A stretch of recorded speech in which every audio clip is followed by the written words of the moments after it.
Hi, this is Steve Carboni. I'm going to show you how to set up a palette with acrylic paints so that they don't dry up quickly and you have them lasting for a long time.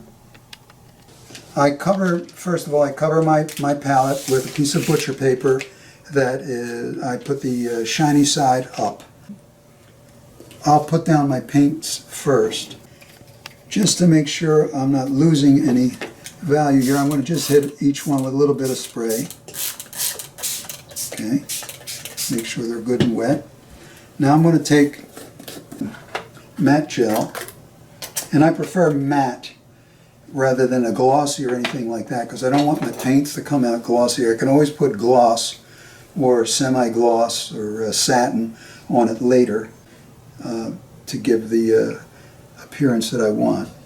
So I put a nice strip along each color. I use a couple of different palette knives, and I'll start. I'll mix my blue here. This is ultramarine blue.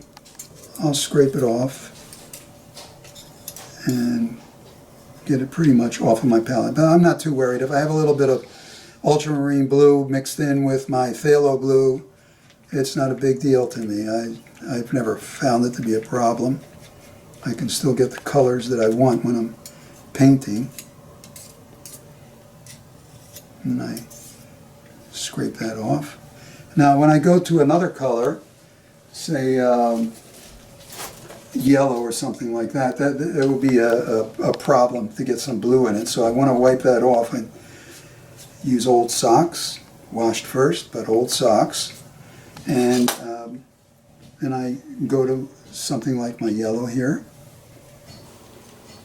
mix that up, and I'll start with the lightest color here first, and I kind of go down the line. This is why I have it organized the way I have it. I'll go to the yellow oxide next, and it may have a little bit of hints of yellow in it, but no big deal. And then of course burnt sienna.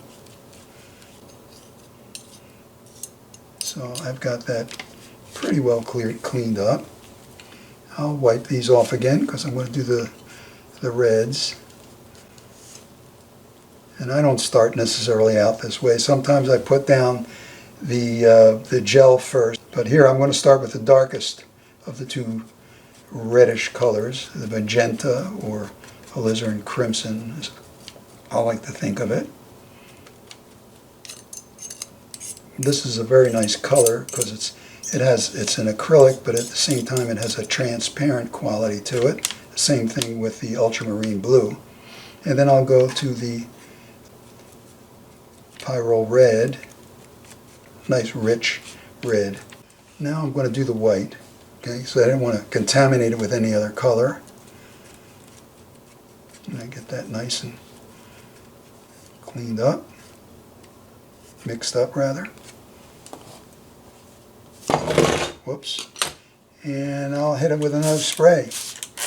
And I'm getting it fairly wet, but I'm not ready to paint right now. So I'm just going to do it that way. Then I take this, the plexiglass, and I'll just hit it with a little bit of spray so it's kind of like raining in there, you know.